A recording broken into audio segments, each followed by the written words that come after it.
जोमसोमदेखि लोमान्थाङ हुँदै अप्पर मुस्ताङसम्मको यात्रामा बाटोको अवस्था के कस्तो छ र त्यहाँ खाना बस्नको लागि सुविधाहरू छ कि छैन, अर्थात् के कस्तो व्यवस्था छ भनेर जान्न चाहनुहुन्छ भने पुरा भिडियो हेर्नुहोला।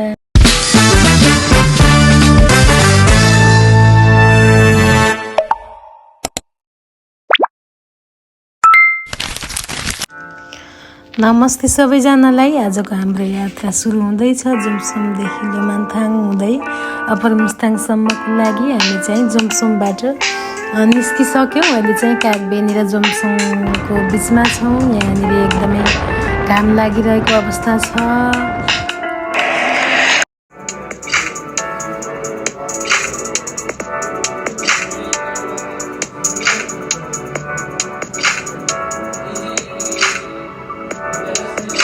हो नि होइन लोमान्थाङ ल कागबेनी यताबाट मुक्तिनाथ हो। हामी चाहिँ अहिले ठ्याक्क यो कागबेनीनिरबाट तल्लो बाटो लाग्यौँ। माथिल्लो बाटो चाहिँ मुक्तिनाथ जाँदो रहेछ। हामी चाहिँ तल्लो बाटो लाग्यौँ र यो कालीगण्डकी नदीको किनारै आइरहेछौँ। अहिले चाहिँ अलि माथि हाइटमै पुगिसक्यौँ।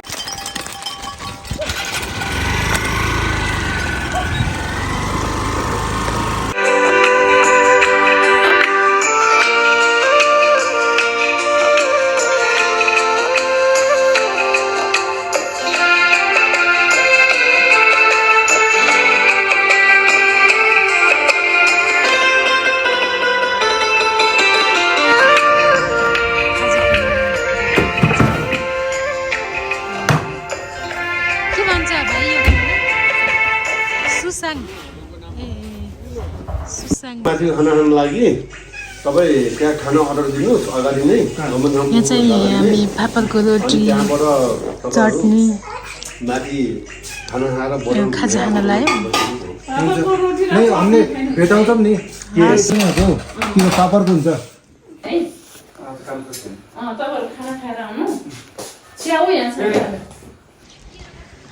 हामी चाहिँ यो होटलमा खाजा खायौँ। फापरको रोटी र अनि टमाटर धनियाँको चटनी एकदम मिठो, अनि दुधको चिया है। अनि त्यसपछि अब यहाँदेखि निस्किने तयारीमा छौँ हामी।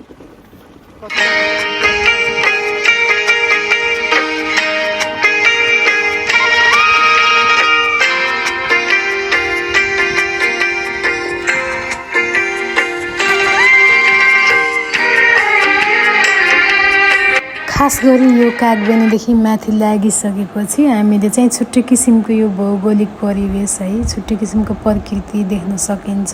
अब हामी चाहिँ ठ्याक्क यो पुल कटेर पारिपट्टि जान्छौँ र पारिपट्टिबाट यो वारिपट्टिको भागमा हेर्दा चाहिँ कस्तो एकदमै अनौठो खालको गुफाहरू देखिन्छ है। मैले चाहिँ भिडियोमा कैद गर्न सकिनँ किनभने म बाइकमा अलिकति असन्जिलो भयो।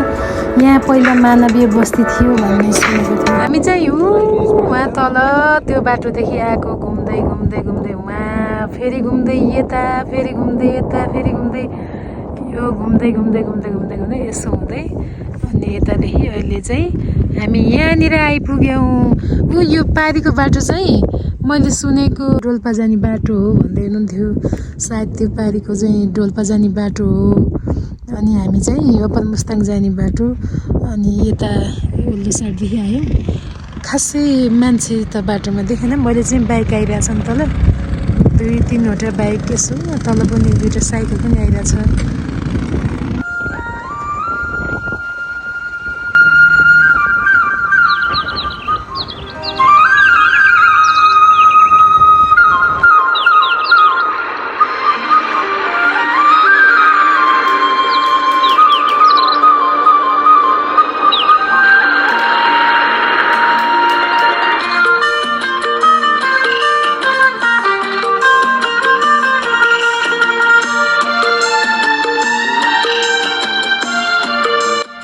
अब हामी आयौँ। यो निकै राम्रो बस्ती छ यहाँनिर। यसको नाम चाहिँ थाहा भएन, यहाँ बोर्ड पनि लगाएको रहेनछ अनि कुन ठाउँ हो भन्ने थाहा भएन।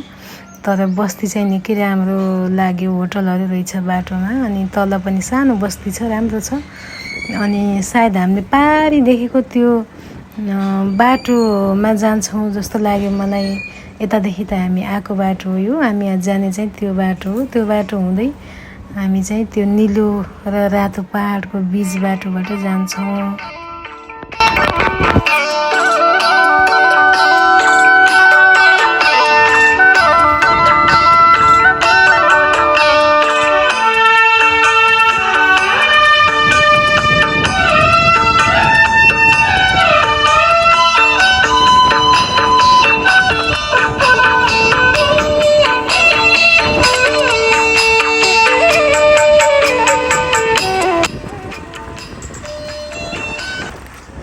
अन्त कति टाढा छ 50 किलोमिटर 50 कोरोला 72 भयो कति टाइम लाग्छ लगभग 3 घन्टा त्यस्तै कोरोलासम्म 3 घन्टा कोरोलासम्म 3-4 घन्टा लाग्छ यो चाहिँ कुन ठाउँ हो नि बसेर फोटो खिच्नुहुन्छ होइन मस्ती खिचेर आइसक्यो माथि अब हिँड्दैछौँ यो कुन ठाउँ हो यो कुन ठाउँ हो हजुर चेङबोटे स्याङबोटे भन्ने सेङमोचेन अप्पर मुस्ताङ हो यो अब हामी चाहिँ लगभग आधी बाटोमा आयौँ भन्ने कुरा भयो है दाइहरूको भनाइअनुसार लगभग आधी बाटो आयो भन्ने जस्तो भयो तर जति माथि हाइटमा आयो त्यति नै गाह्रो चाहिँ भइरहेछ मलाई हल्का अप्ठ्यारो महसुस भएर हामी चाहिँ अनि थोरै जस्तो देखियो हामी घिलिङ भन्ने ठाउँमा आइपुग्यो अनि अब यहाँदेखि चुङखर भन्ने ठाउँ 3 किलोमिटर रहेछ कोरोला चाइना बोर्डर 66 किलोमिटर अब भनेपछि लुमान्था करिब 42-43 किलोमिटरको आसपासमा छ यहाँदेखि अब हामीलाई कोरोला बोर्डर पुग्नलाई यो बाटोको अफ रोड छ एकदम चाहिँ बिस्तारै हिँडिरहेछौँ हामी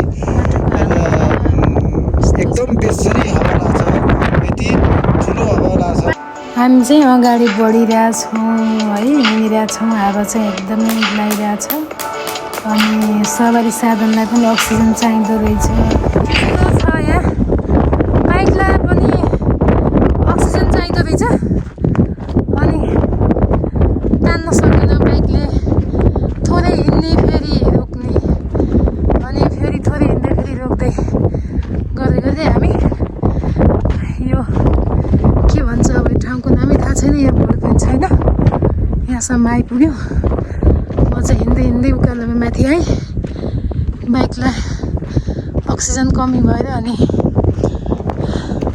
उहाँले रोक्दै ल्याउँदै गर्नुपर्छ कस्तो लागिरहेछ हजुरलाई ल भन्नु तपाईँको एकदम ठुलो सपना थियो है चाइनाबाट आउने अप्पर मुस्ताङ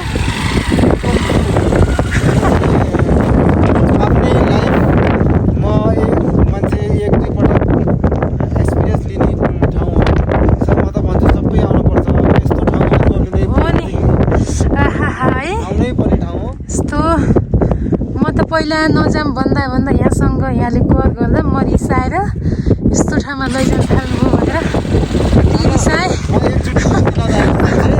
स्कर्पियोमा आएको तर मलाई बाइकमा आउने रहर थियो अप्पर मुस्ताङ कोरोला नाकासम्म पुग्ने रहर थियो त्यही पनि आफ्नै होन्डा साइन यस्तो हेरौँ त हाम्रो सिम्पल बाइक छ होन्डा साइन 125 सीसी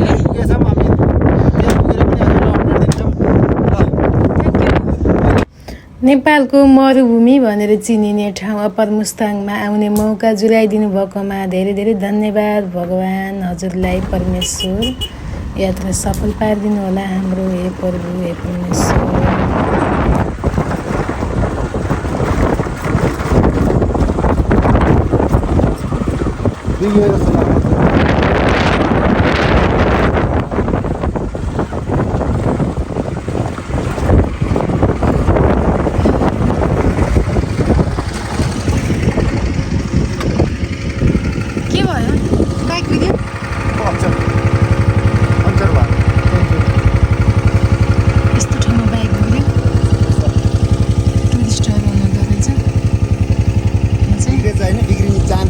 चान्स हुन्छ है कहाँदेखि आउनुभएको हजुर ए हामीसँग त बरु सबै थोक छ होइन तपाईँहरूले आफै बनाउनु थाल्नु हो हामी आफै त सबै टिमै हो हामी सधैँ आइरहेको सबै छ नि यहाँ हाम्रो बाइक पनि हेरिदिनुहुन्छ यसो के भएर रिन्ची सिन्ची भयो भने कस्तो नर्सर कस्तो हुन्छ है देखाउन न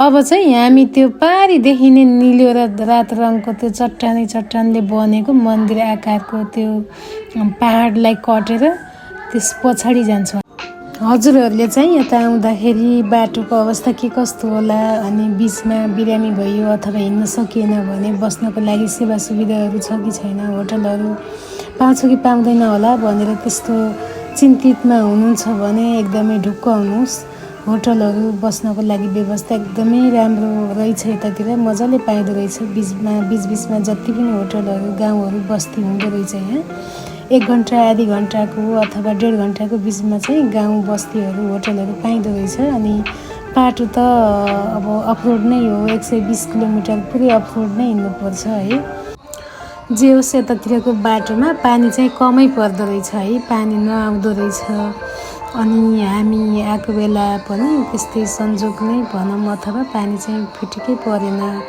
बरु हावा लागेर एकदमै धुलो चाहिँ बेसरी नै आयो धुलोले गर्दा अलिकति डिस्टर्ब चाहिँ गर्दो रहेछ है तर पानी चाहिँ परेन पानी परेर हिलो बन्या भए अझ झन् गाह्रो हुन्थ्यो तर पानी नआएको भएर हिलो भएन त्यस्तो गाह्रो पनि भएन अनि हावा चाहिँ लाग्दो रहेछ हामी चाहिँ ठ्याक्कै यो ठाउँनिर मन्दिर भएको ठाउँनिर आउँदा कस्तो एकदम कन्फ्युज भयौँ कि अब यो बाटो एउटा बाटो यता गएको छ एउटा चाहिँ यता गएको छ अब यहाँ हामी आएको बाटो यो हो अनि अब कता जानु भन्ने भइरहेछ यता जानु कि यता जानु लगभग हामी 15-20 मिनट यति यहाँ बस्यौँ अब खै कोही आउँदैन कोही पनि छैन नआउने नजाने अनि अब कता जानु यता एउटा बजार जस्तो पनि छ त्यहाँ सायद यतै जानुपर्छ कि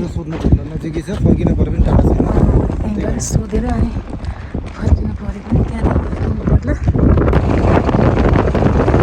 हामी चाहिँ यता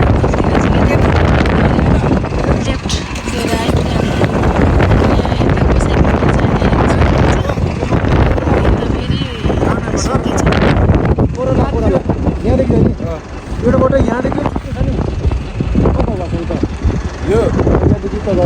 यता यता गएको त्यो बाटो यो फेरि जानु त पुरा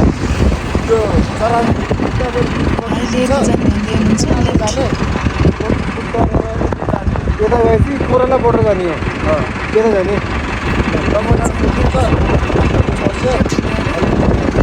कति छ यो बाटोमा जति पनि अब जावत गर्ने मान्छे भेटिनु भएको छ सबैजनाले हामीलाई देखेर अचम्म मान्नु भएको छ कि किनभने हाम्रो यस्तो खालको बाइक चाहिँ यो बाटोमा कमै मात्रामा आउँदो रहेछ भन्दा पनि आउँदै नआउँदो रहेछ हामीले पनि एउटा पनि देखेनौँ है यो बाटोमा हाम्रो जस्तो बाइक यता आउने भनेको प्रायः बुलेट र पल्सर बाइक आउँदो रहेछ पछाडिको एउटा सारङ्ग भन्ने गाउँ छोडेर त्यहाँदेखि हामीले बुझेअनुसार 19 किलोमिटर भएको बाटो आधी घन्टादेखि 45 मिनट लाग्छ भनेको हामी आधी घन्टा आइसकेका छौँ अब 15 मिनट डिस्टेन्समा हामी लोमानथाङ पुग्नेवाला छौँ अब धेरै कन्टिन्यू हिँडेको गर्नुभन्दा नि बिचबिचमा रेस्ट दिउँ बाइकलाई पनि रेस्ट आफूलाई पनि रेस्ट हामी चाहिँ अहिले यो लोमानथाङको स्कुलनिर आइपुग्यौँ लोमानथाङ कटेर लोमानथाङमा नपसिकन हामी सिधै कोराला बोर्डर गएर अनि फर्केर लोमानथाङ आएर आज बासा बस्ने निधो गऱ्यौँ है तर एकदमै गाह्रो भइरहेछ हिँड्न चाहिँ छिनछिनमै वासरुम लाग्ने अनि चाहिँ के भन्छ एकदम इनर्जी लस है हुने त्यसपछि सास फेर्न पनि हल्का अप्ठ्यारो जस्तो हुने एकदमै यहाँनिर चेकपोस्टनिर आयौँ हामी चाहिँ यहाँ इन्ट्री गर्नु पर्दो रहेछ हामी चाहिँ एक्लै भएर निकै डराइरहेको थियौँ ठ्याक्क यो लोमानथाङनिर पुग्दा बित्तिकै 2 जना साथीहरू भेटिनुभयो अनि उहाँहरूले हाम्रो भिडियो पनि बनिदिनु भयो र हामीलाई एकदमै हौसला दिएर अगाडि लिएर आइरहनु भएको छ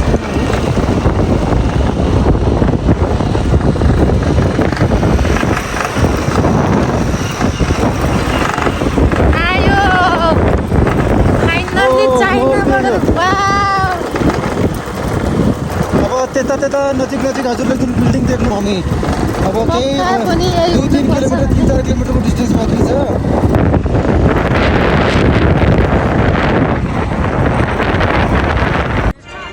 फाइनल्ली गाइज हामी चाइना बोर्डर पुगेर पनि थुप्रै फोटोहरू खिच्यौँ अनि भिडियोहरू बनायौँ।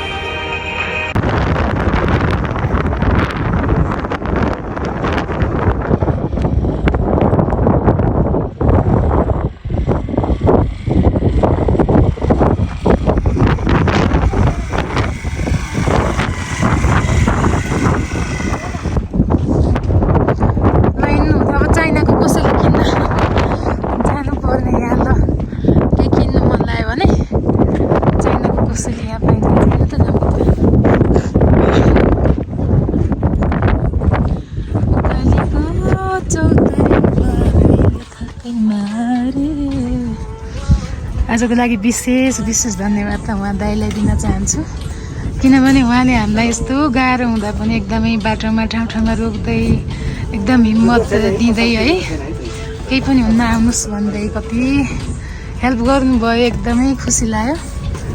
दाइलाई धेरै धेरै धन्यवाद। कस्तो हो त विद्यार्थी त यस्तो आनन्द दाइको चाहिँ पसल अब के लाने यहाँबाट।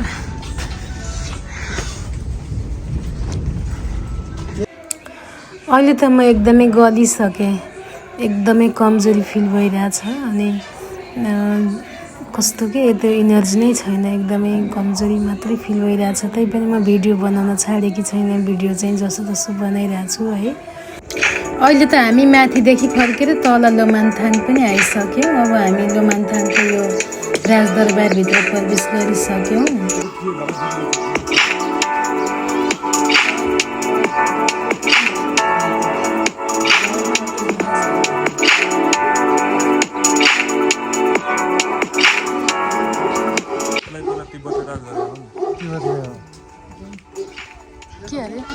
तिब्बतहरूले राज गरेको तिब्बतहरूले राज गरेको ठाउँ।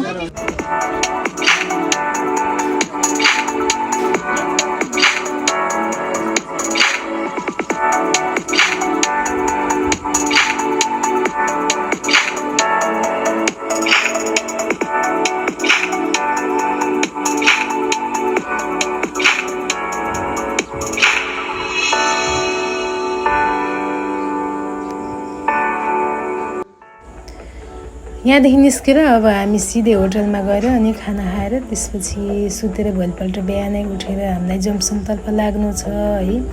अनि हामी चाहिँ जमसङतर्फ लाग्यौँ र हामी कागबेनी पनि पुगिसक्यौँ। अब भने कागबेनीदेखि हामीलाई तल्लो बाटो छोडेर हामी चाहिँ माथिल्लो बाटो पक्रेर सिधै हामी मुक्तिनाथ मन्दिरतर्फ जाँदैछौँ, किनभने हामी जाने बेला पसेनौँ नि त मुक्तिनाथ मन्दिरमा। अनि सो आउने बेलामा चाहिँ हामी मुक्तिनाथ मन्दिर पसेर जाउँ भनेर हामी आयौँ। तर हामी आउँदा यस्तै ठुलो पानी आयो है, अनि पुरै भिजायो हामीलाई पानीले। तैपनि हामी आयौँ जसो तसो।